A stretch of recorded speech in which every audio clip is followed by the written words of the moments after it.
Alright, number 24 and 25 is to solve by completing the square, alright? No, you do not need this much space, but if you want to take it, you can.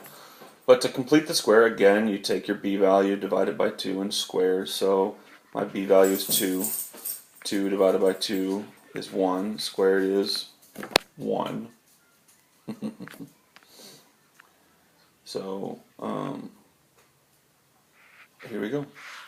We have, lose my mind, x squared plus 2x minus, and I'm adding 1 right here to complete that square, minus 48 equals negative 6 plus 1. Because again, whatever I do on the left, I got to do on the right. So we factor this. I'm going to get x on the left. The only thing that multiplies to 1 is 1. And if we add them up, you get to a positive 2. Minus 48 equals negative 6 plus 1 is negative 5. Alright, let's combine these. That's x plus 1 squared.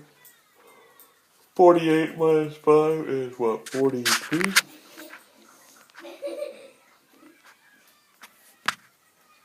Okay. And if I square root both sides, I get x plus 1 equals plus or minus 43.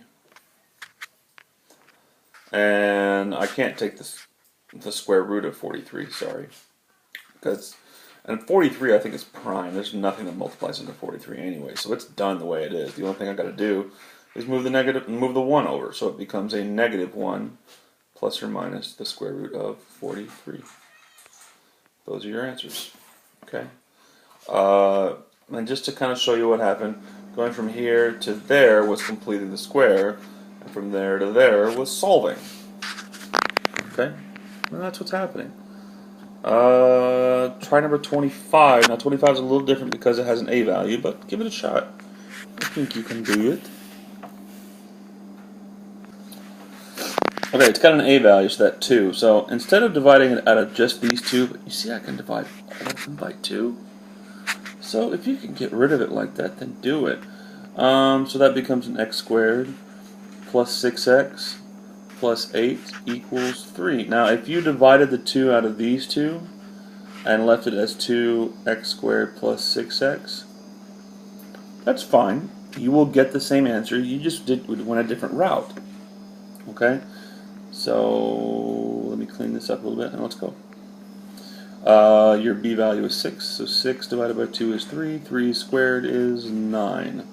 So again, we're going to add the 9 after the x and on the other side. So that's x squared plus 6x plus 9 plus 8 equals 3 plus 9. Alright? Factor this part. That'll be x on the left.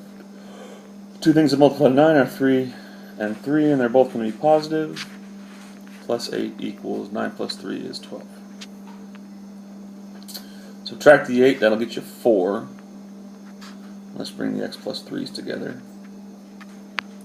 If I square root it, the square root of the left is just x plus 3. The square root of the right is plus or minus 2. Move the 3 over.